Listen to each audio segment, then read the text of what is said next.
What is going on, y'all? Today, nothing too major. We out here just chilling, but today I'm gonna give y'all a video of the pros and cons about my beautiful e92. So shit, this house pretty clean. I'm not gonna lie to you. I gave it a little wash, nothing too major. But yeah, I'm gonna start out with the cons first. So, number one, you cannot cheap out on parts with this fucking car. If you cheap out with parts on this car, bro, that shit it's not gonna last not even 2 months. So, from what I've experienced, I had a fuel pump go out. Matter of fact, let me show y'all. It's a fuel pump that sits right up under here. It's two fuel pumps in the car. One right here and one right here. It's a low pressure and a high pressure fuel pump. And my the one on my driver's side had went out. And basically, I bought a cheap ass fuel pump from somewhere online. It was like $40 when the OEM one was $250, $300. But yeah, I brought that bitch, and not even a month later, that hoe just went out. Like I was in a parking lot and I couldn't even start my car. I was like, what the fuck? But yeah, do not cheap out on parts with this car. Another con is the fucking plastics. This car has so much plastics and electronics in this hoe that yeah, you're gonna need to change so many pieces out, especially in the engine bay. I'm gonna open up the hood up for y'all.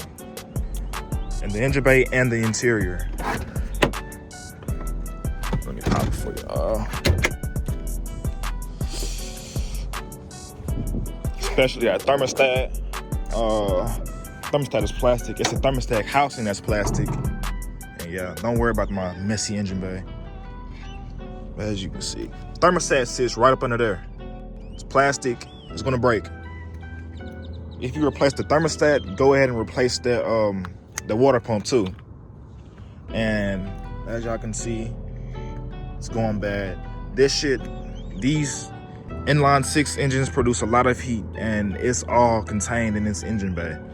So yeah, you're gonna want to replace plastic parts with metal parts. One of my hoses down there had cracked. I think it went to the heater core or something. But yeah, you're gonna want to replace the plastics on this car. Overall, I haven't had too many problems with it. Another thing I like but don't like about this car is the amount of electronics in this house. I like it because it's nice.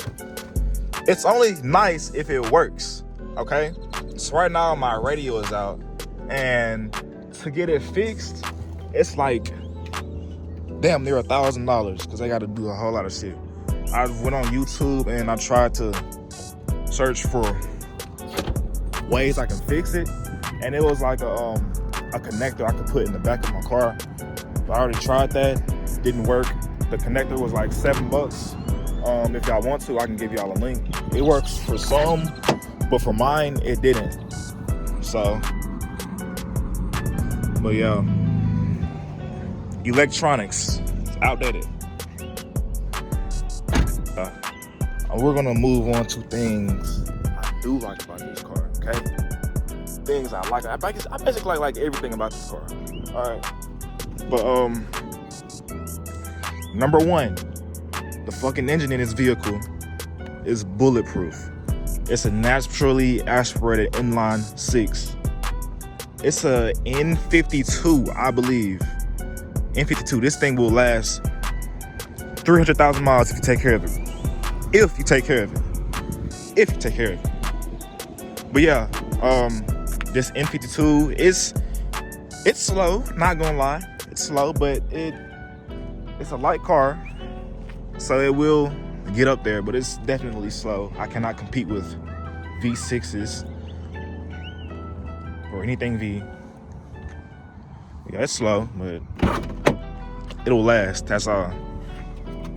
I do have 190 some thousand miles in this car, and I've only had my fuel pump going out Let me start it up for y'all. Don't look at the Christmas tree up there, but yeah. No unusual engine sounds. This thing will last every bit of 300,000 miles. Bro, one thing I do like about this car is the interior quality. Like, it does not get better than that for a 2007.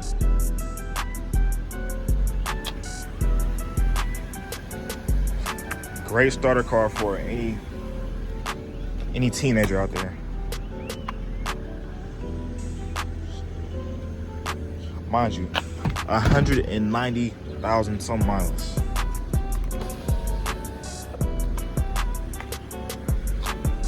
All the buttons work. Everything works except for that radio. Piece of shit radio. Well, that's common on going out on these cars. So now I do have an all-wheel drive. Yeah, this thing came with all-wheel drive. Let me show y'all. It's XI, so it's X-Drive, all-wheel drive. But one thing I was going to say is the handling on this bitch is amazing. I go around corners at 90 miles an hour with no problem. No oversteer, no understeer. It's perfect. I have having a e90 that was rear wheel drive only, and that bitch handled amazing too. So if you want to go around corners at 100, 200 miles an hour, 400 miles an hour, this shit will take it. Not even exaggerated. Shit. It'll take everything you throw at it. Swear to God. Oh, and one last thing I do not like about this car. Once that temperature drops below 40, bro, it's a wrap. This car will shut down. Let's shut down on me like twice. I started it up, started driving. I didn't even let it warm up. That might be my fault. But it also could have something to do with the oil in here, because I think I'm running 10W40 in here instead of 5W40. Just because it's old and shit. Just like so I can maximize the engine health. All right. So I'm gonna just go ahead and switch it out for 5W40 or maybe 5W30 and let y'all know, because once it starts getting cold, it's gonna start misfiring, shaking, at least from what I've experienced. But yeah.